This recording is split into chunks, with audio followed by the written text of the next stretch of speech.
My name is William Mandella. In a time not so far removed from your own, I was drafted into an elite multinational task force. It was the year 1997, and it was a time when physics students like myself were conscripted for their smarts. The war against the Taurans, an extraterrestrial species we knew virtually nothing about, was the impetus. I was among the few who were selected because of our physical and mental fitness. The training was grueling, to say the least. First, we were subjected to the merciless rigors of Earth's training facilities, where we learned the basics of being a soldier. But the real test came when we were sent off-world to Charon, a cold place, at the edge of our solar system. At Charon, the days were a continual test of survival against a ruthless environment and unforgiving training simulations. Nothing on Earth could have prepared us for the conditions we faced. We were pushed to our absolute limits, both physically and mentally. And though the training was often cruel, it fostered an intense bond among us, the recruits. We were being trained to fight in all conditions, to use powered suits, and operate advanced weaponry. But nothing was more mind-bending than dealing with collapsers, wormholes that allowed us to traverse vast interstellar distances. It was a crash course in applied relativity and quantum physics, all the while knowing that every tick of the clock was years passing by at home. By the time we'd finished our training, we were no longer just students or civilians. We had become something else entirely, hardened soldiers ready to face war. Fresh out of the grinder that was our training, we were thrust into our first real test. Our enemy was unknown, an alien species someone decided to call the Taurans, about whom we had only speculation and theories. We had never before seen one of these Taurans, let alone fought one. It's a strange sensation, preparing to fight to the death against a species you've never seen, never interacted with, whose motives you don't understand. It was fear of the unknown, and that fear was only amplified by our isolation in the frigid alien landscape of Charon.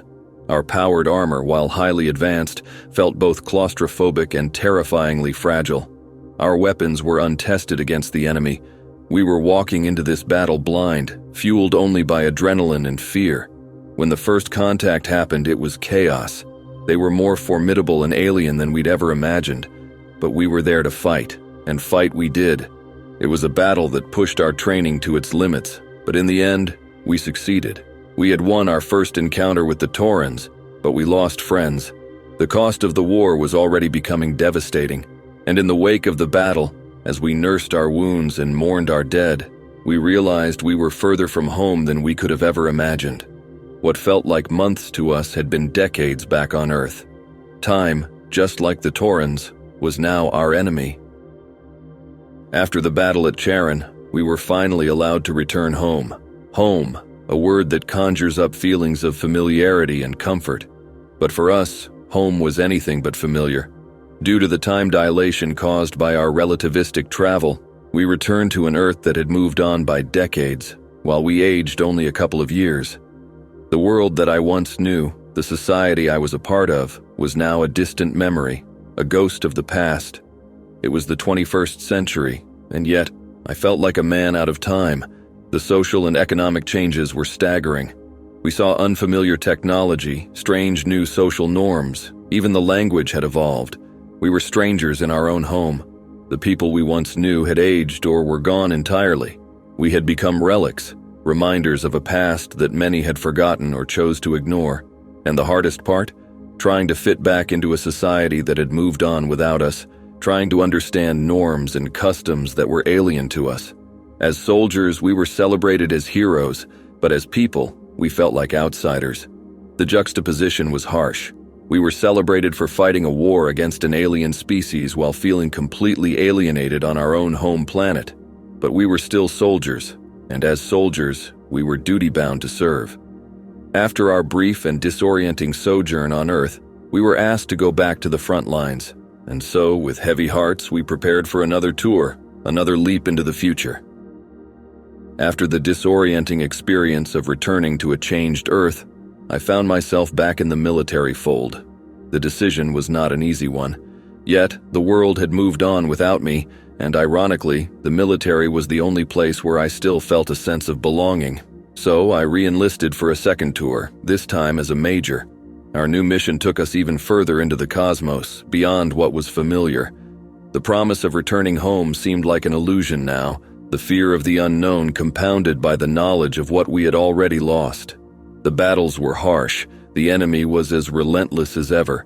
Every fight was a struggle for survival, a desperate attempt to make it through another day.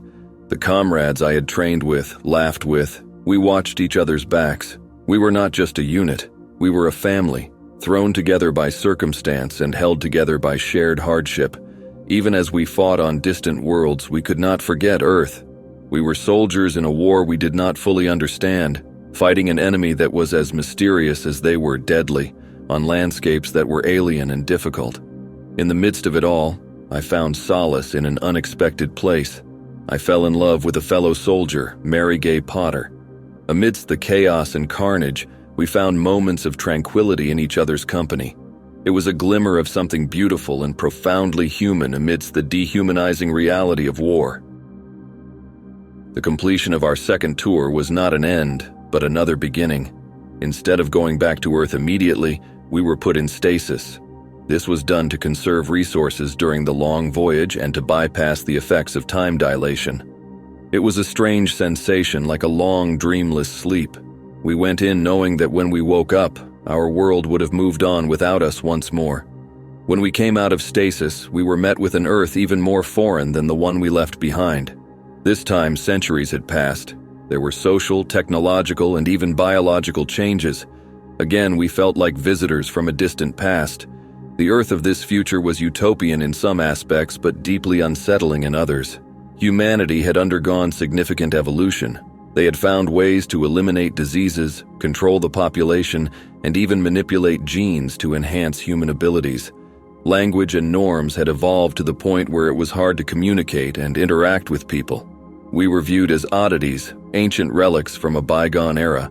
We were celebrated as heroes, but once more we were outsiders. Our home was now a place where we didn't belong. Amidst the chaos, the only solace was that Mary Gay was with me, but even that was short-lived. Due to a reassignment, we were separated. It was another profound loss in a long string of sacrifices. As I was trying to grapple with the alien world that Earth had become, duty called again. The war against the Taurans was still ongoing, and despite everything, I was still a soldier. I was promoted to the rank of a colonel and once more thrust into the interstellar conflict. This time, the battle was different. The Taurans we encountered were not the fierce warriors we were used to fighting, but more akin to civilians, unarmed and unprepared for combat. We decimated them, but the victory left a bitter taste. It felt wrong, like we were the invaders, the oppressors. In the aftermath, we made a shocking discovery. The Taurans had been receiving the same manipulated information as us. They believed we were the aggressors just as we thought of them. The war had been based on a lie, a miscommunication on a galactic scale. It was a tragic revelation. All the battles fought, all the lives lost, the sacrifices we had made, all based on a misunderstanding. The realization was more devastating than any battle I'd been through. We were pawns in a game played by higher powers, a game that cost us our lives, our time, our very humanity. This realization marked the turning point in the war. We were not enemies with the Taurans. We were victims of the same cruel game. Our true enemy was not the aliens, but the unseen forces that had thrown us into this endless conflict. In the aftermath of the shocking revelation, the tide of the war finally began to turn. With the truth exposed, peace negotiations started. It was a strange feeling to imagine peace after so many years spent fighting. It felt surreal, like the calm after a relentless, brutal storm. The war was officially declared over, and with it the purpose that had consumed us for so long. I was once more adrift, lost. Only this time there was no war to go back to, no purpose to anchor me. I returned to an Earth that was once again vastly different from what I remembered. And then came the most unexpected, most beautiful surprise of my life. Mary Gay, the woman I had loved and lost, was there. She had managed to survive the passage of time by remaining in stasis, using a loophole in military orders. Despite the decades that had passed, seeing her was like finding a piece of myself that I thought was lost forever. Two ancient relics from a bygone era, but in a world that felt alien, we found home in each other.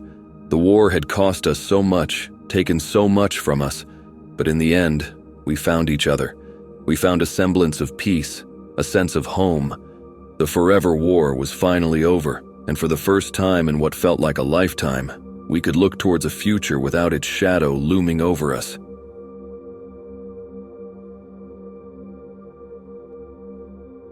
I'd be remiss if I didn't mention the brilliant mind behind the Forever War, Mr. Joe Haldeman. Haldeman isn't just a masterful science fiction author, he is a Vietnam War veteran. His experiences, the juxtaposition of technology and humanity, the profound sense of alienation upon returning home from war, they all found their way into the Forever War. Published in 1974, the Forever War isn't just a tale of interstellar conflict, it's a profound exploration of the human condition, a commentary on war, society, love, and the relentless passage of time. It's Haldeman's way of bridging the gap between those who've been to war and those who can only imagine its trials. It's no surprise that the Forever War received numerous accolades, including the coveted Nebula Award in 1975 and the Hugo and Locus Awards in 1976. It has been recognized as one of the finest English-language science fiction novels of the 20th century by the esteemed science fiction and fantasy writers of America. A fun fact: the Forever War was Haldeman's way of critiquing another monumental work of science fiction, Starship Troopers by Robert Heinlein. While Heinlein's work glorified war and military, Haldeman presented a gritty, grounded, and often harsh critique of it.